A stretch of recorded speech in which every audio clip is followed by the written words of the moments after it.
Echoes of the forgotten. The old asylum loomed over the town like a mausoleum, its shattered windows resembling black, unblinking eyes. Hidden at the edge of a dense forest, Blackwood Institute for the Mentally Unwell had been abandoned for decades, until journalist Elliot Graves decided to investigate its haunted past. Elliot arrived late in the afternoon, armed with only a flashlight, a recorder, and his camera. The townsfolk had warned him against going. Stories of disappearances, voices in the walls, and shadows that moved of their own accord. But Elliot didn't believe in ghosts. He believed in facts. The entrance was marked by a rusted, unrestorated no trespass sign, half buried in weeds. The front door, warped from time and exposure, groaned as he pushed it open. The air inside was stale, thick with the scent of mildew and rot. Dust swirled in the dim light as he stepped forward, his footsteps echoing eerily in the vast, hollow space. He clicked on his recorder. Blackwood Asylum, abandoned in 1963 after a massive fire consumed the West Wing. Officially, 23 patients and 4 staff members perished. Unofficially, people claim the number was much higher. They say some never left at all. The asylum was a sprawling labyrinth of decay. Walls peeled like shedding skin. Rusted gurneys stood frozen in time. Patient files lay scattered across the floor, brittle pages detailing forgotten lives. Elliot moved deeper past the crumbling nurses' station and into the patient halls. His flashlight beam trembled as he scanned the rooms. Beds were still made, restraints hanging loose, as if the patients had simply vanished mid-treatment. The silence was suffocating. Then I heard a whisper, soft, faint, like the wind through broken glass. Elliot froze. He turned slowly, his flashlight revealing footprints in the dust, fresh ones, leading down the corridor. His pulse quickened, but he pressed on, following the tracks. Each step echoed unnaturally, as if something unseen were moving just behind him.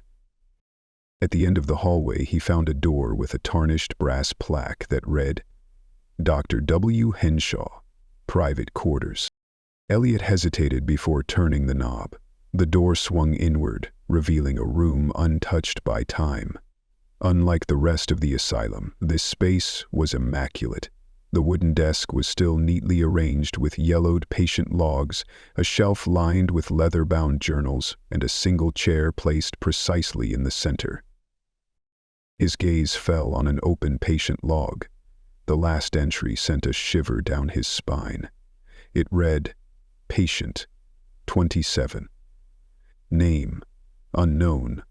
Status, experiment in progress. The whispering returned, but this time it wasn't from the hallway. It was inside the room. Elliot turned sharply. His flashlight flickered. The air thickened, pressing against him like unseen hands. The walls trembled with distant, panicked screams. And then, a breath. Right at his ear. He spun around, his light catching a reflection, but not his own. In the cracked mirror across the room, a gaunt figure stood in the corner. Its face was wrapped in bloodied bandages, and though its eyes were hidden, Elliot felt its gaze drilling into him. His breath hitched. The flashlight flickered again. Darkness swallowed the room. The whispering escalated into agonized wails, voices overlapping, begging, screaming. The walls seemed to breathe, the wooden floor creaking as if something unseen were shifting beneath it. And then, silence. The flashlight came back on. The reflection was gone. Elliot stumbled backward, knocking over the desk. The patient log tumbled to the floor, its pages flipping on their own. His heart pounded as the whispers returned, now unmistakable words forming within them. He never let us leave.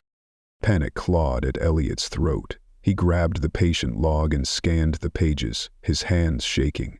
The ink on the last entry was wet. Then he saw it, patient number 28. Underneath, written in the same fresh ink, Elliot Graves. Status: experiment in progress. His mind reeled. Was this some kind of sick joke? His name was not in the book when he first read it. He turned toward the door. It slammed shut on its own. Elliot lunged forward, yanking at the handle, but it refused to budge.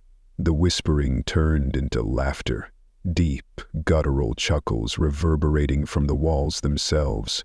The flashlight flickered once more, and in that brief moment of darkness, he felt something move right behind him. A hand brushed his shoulder. Elliot whirled around. The bandaged figure was no longer confined to the mirror. It stood right in front of him. Elliot screamed, stumbling back against the desk as the figure lurched forward. His flashlight died completely, plunging him into an abyss of sound. Whispers, screams, static buzzing in his ears. He slammed against the door, clawing at the wood until his fingers bled. The laughter swelled, growing deafening, before suddenly, silence. The door creaked open on its own. Elliot didn't hesitate. He bolted, running blindly down the hallway. The asylum seemed longer now, stretching impossibly, the exit never appearing. The walls warped, shifting around him, forcing him through corridors he had never entered. Then he saw it. A light ahead. He sprinted toward it, lungs burning, something closing in behind him. The air grew thick, as if he were wading through molasses. The whispers turned into an ear-piercing shriek. And then he bursted through the doors and ran outside. The asylum stood behind him, silent and looming, exactly as it had when he arrived. The trees whispered in the wind. The sun had set, leaving the sky bruised with twilight. Elliot gasped for air. He looked at his hands, trembling. Was it real? He needed proof. He reached for his camera, but it was gone. So was his flashlight, and his recorder, and his notebook. Then his gaze landed on his wrist, a hospital band, fresh, white. That read, patient number 28. Elliot staggered backward. The asylum doors stood open. From within, he swore he heard his own voice whispering from the dark. He never let us leave. The doors slammed shut, and the walls of Blackwood Asylum whispered once more.